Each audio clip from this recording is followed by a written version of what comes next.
जिस लड़की की मौत हो चुकी थी वो हर रात मुझे मारने आती थी। मैं सिर्फ 16 साल का था जब मेरी जिंदगी हमेशा के लिए बदल गई। वो मेरी सबसे करीबी दोस्त थी जिससे मैं अपनी हर बात शेयर करता था और धीरे धीरे हम दोनों एक दूसरे से प्यार करने लगे थे।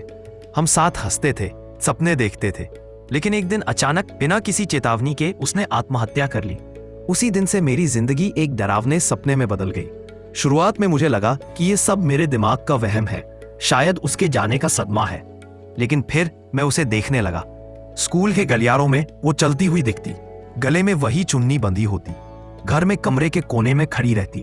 जब मैं अकेला होता तो उसके रोने की आवाज मुझे साफ सुनाई देती।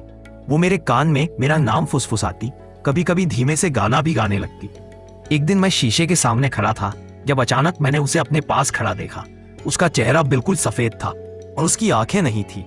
मैं अंदर से कांप गया। लेकिन सबसे भयानक रात अभी बाकी थी।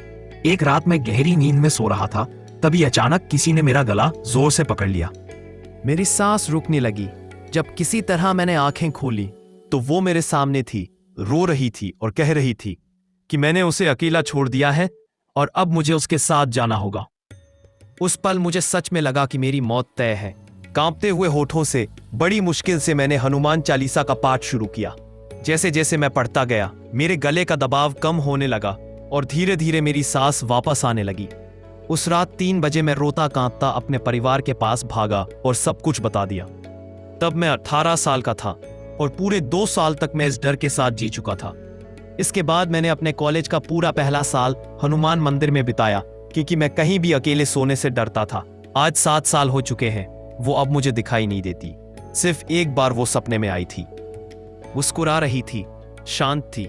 उसने मुझसे माफी मांगी और कहा कि वो मेरा इंतजार करेगी। मैं बहुत सालों तक अंदर से टूटा रहा, किसी रिश्ते में नहीं गया। लेकिन आज मेरी एक प्यारी सी पत्नी है, एक बेटा है और जिंदगी अब पहले से कहीं ज्यादा शांत है। फिर भी कहीं ना कहीं आज भी मुझे उसके लिए अफसोस होता है।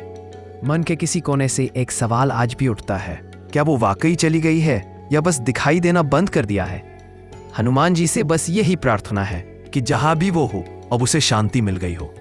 अगर आपको यह कहानी दिल से छू गई हो तो एक लाइक जरूर करें और कमेंट करें। जय बजरंगबली।